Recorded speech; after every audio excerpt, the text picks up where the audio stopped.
ये एक जनता की सर्वे है, हमारा सर्वे नहीं है।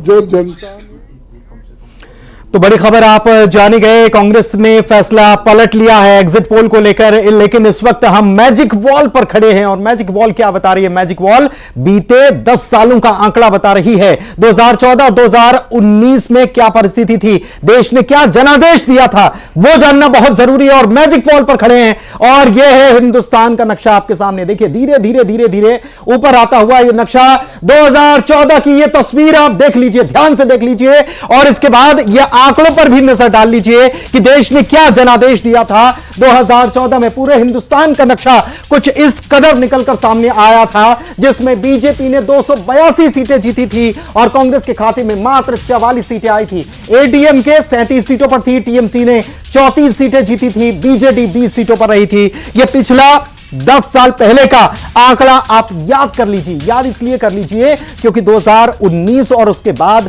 2024 की तस्वीर भी तो बहुत जल्दी क्लियर हो जाने वाली है। तो ये आपको अंतर जो है वो नजर आने वाला है। इससे आप समझ पाएंगे कि देश का मूड क्या है, जनता का मूड क्या है, क्या कुछ तस्वीर है। सबसे पहले आपको यह बता देते हैं कि अलायंस में क्या तस्वीर थी। तो अलायंस जो था 2014 में एनडीए 369 41.11% वोट पड़ा था। यह बहुत जरूरी है जानना। यूपीए मात्र 66 सीटें रह गई थी और 26.60% यूपीए को वोट मिला था। यह तस्वीर जो है 2014 के लोकसभा की तस्वीर है और अन्य के खाते में 108 सीटें गई थी और 32.29% वोट पड़ा था।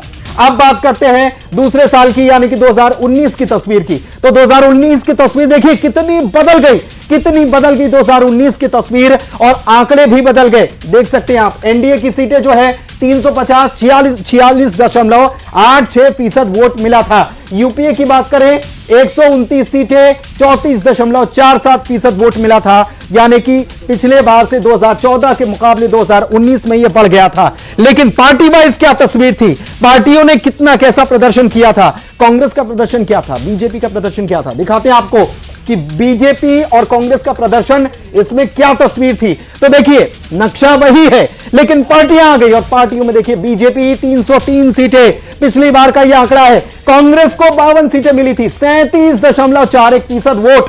यह बहुत जरूरी है जानना। इसको देख लीजिए 2019 की तस्वीर और इसको याद कर लीजिए, यह पिछला वोट प्रतिशत था।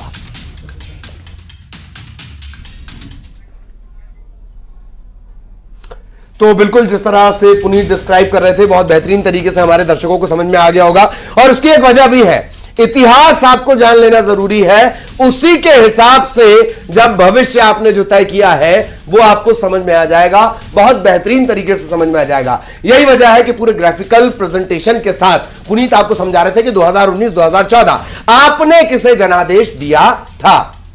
बिल्कुल, और 24 को लेकर जो अनुमान सामने आएगा एग्जिट पोल में ललित, वो थोड़ी देर में सामने होगा। लेकिन उससे पहले यहां पर कांग्रेस के अध्यक्ष मल्लिकार्जुन खड़गे को आप सुन रहे थे। इंडिया गठबंधन की बैठक बुलाई गई थी और रोल बैक कर लिया गया है। यहां पर वो रोल बैक किया जाना, मुझे मतलब आपको अगर याद हो कुछ समय पहले इन्होंने तय किया था कि हम नहीं जाएंगे, हम कहीं डिबेट में नहीं जाएंगे, हम शामिल नहीं होंगे। तब लोगों ने खाली कुर्सियों से फजीयत करवा दी।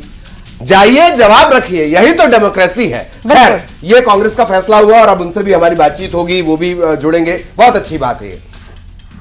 और आंकड़ों की हम बात कर रहे थे यहां पर जिस तरीके से कांग्रेस ने फैसला बदला है, लेकिन एग्जिट पोल की तस्वीर सामने कैसे आएगी, परसेंटेज 2014-19 में क्या रहा था, अब उन पर नजर डालने का वक्त है। तो जरा हिस्ट्री की बात कर ली जाए। मध्य प्रदेश में मतदान कितना हुआ वो जान लीजिए। 2024 में आंकड़ा गया 66.87% और 2019 में आंकड़ा 71.2% था। गर्मी का फैक्टर, इमोशनल फैक्टर, ये दो बड़ी चीजें इन सबके बीच रही हैं। शादियां भी ललित, पहले 2 फेज में शादियों के साए बहुत थे जो मैंने देखा कि वहां पर, इसलिए कहा गया कि बड़ी संख्या में लोग नहीं पहुंच पाए पोलिंग के लिए।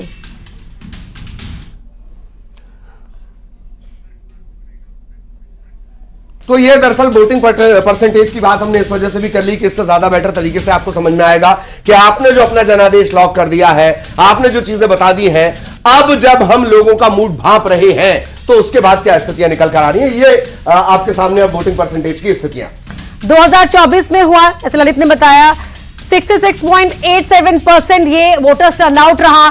19 में 71.2% वोटर्स निकले थे। 19 के मुकाबले 24 में कम मतदान हुआ, तो उससे बीजेपी भी परेशान दिखी और कांग्रेस भी। छत्तीसगढ़ की बात कर ली जाए 2024 में 72.17%, 72% से ज्यादा। 2019 में यह आंकड़ा 71% था। और जब हम बात करते हैं कि छत्तीसगढ़िया वोटर को बाहर लाने की जरूरत नहीं होती, बहुत बेहतरीन तरीके से वो निकलता है और ये इस बार नजर भी आ रहा है।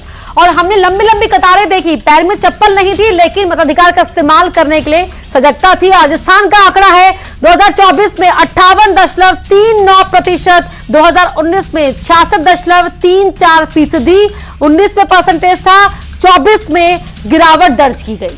और इसके कई वजह हैं जिस पर हम लगातार चर्चा भी कर रहे थे, क्यों ऐसा स्थितियां हुई। हरियाणा में क्या स्थितियां थी? 2024 में 64.8% यहां पर वोट हुआ है। हरियाणा में बड़ी पॉलिटिकल तब्दीलियां भी रही हैं। हरियाणा में 2024 में 64.8%, जबकि 2019 में ये वोटिंग परसेंटेज 70.34% था। ये हरियाणा की स्थितियां हैं। दिल्ली की बात करते हैं। देश की राजधानी दिल्ली, 7 लोकसभा की 7 सीटें, 24 में हुआ 58.69% वोटर्स टर्नआउट दर्ज किया गया।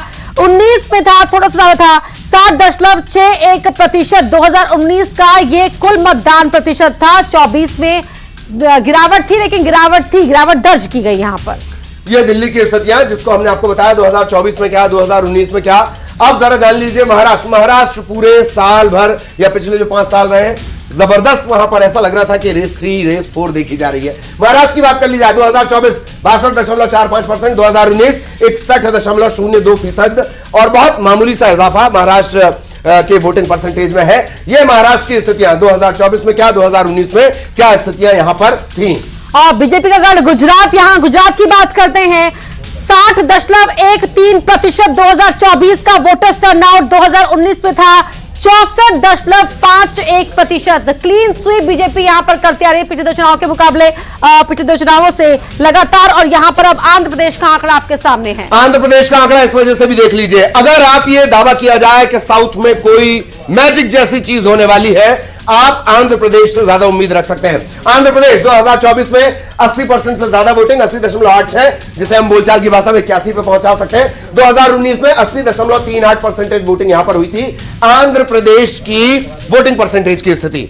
और अब बात करते हैं तमिलनाडु की। तमिलनाडु में देखिए 2024 में वोटर्स टर्नआउट रहा 69.72%, 2019 में था 72.46%। ये कुल मतदान प्रतिशत रहा। 2024 में तमिलनाडु में भी वोटर्स टर्नआउट में गिरावट देखने को मिली।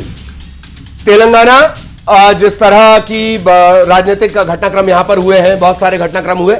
अब तेलंगाना की बात कर ली जाए 2024 में 65.67% मतदाता बाहर निकला, वोट कास्ट किया। 2019 में 62.77% मतदाता बाहर निकले थे। वोटिंग परसेंटेज में जाहिर तौर पर इजाफा। तेलंगाना को आप तेलंगाना सरकार कांग्रेस की है, तो यहां पर देखा गया कि वोटर्स टर्नआउट में इजाफा देखने को मिला। कर्नाटक की बात करते हैं। बीजेपी को कर्नाटक से ढेर उम्मीद है। कर्नाटक में 70.71% 2024 का ये आंकड़ा, और 19 में हुआ था 68.81%। 2019 में कम था, 24 में ज्यादा मतदाता बाहर निकले और मताधिकार का इस्तेमाल किया। केरल की स्थितियां फटाफट जान लीजिए। 2024 में 71.27% वोटिंग, 2019 में 77.84% मतदाता यहां पर बाहर निकला था। एक बड़ी गिरावट 19 और 24 में आप यहां पर महसूस कर सकते हैं केरल की अगर बात कर ली जाए तो ये आंकड़े हम लगातार आपको बता रहे हैं किस तरीके से वोटिंग परसेंटेज रहा 19 और 24 का। ये इस वजह से भी, हालांकि इस बार आंकड़े जो आ रहे हैं वो धीरे धीरे आ रहे हैं, अपडेट उनमें ज्यादा हो रहा है, और तेजी से जो आंकड़े हैं उनमें आंकड़ों को लेकर भी बहुत सारे सवाल उठ रहे हैं। ये हम आपको बताना चाह रहे हैं। केरल की स्थितियां ये आपने देख ली किस तरीके से केरल की स्थितियां हैं। और हमारे साथ खास मेहमान का जो जुड़ने का सिलसिला भी है वो शुरू हो गया है। हमारे साथ बीजेपी के प्रवक्ता है मिलन भार्गव हमारे साथ जुड़े हुए हैं। बतौर राजनीतिक विश्लेषक विलक्षण सक्सेना भी हमारे साथ जुड़ गए हैं,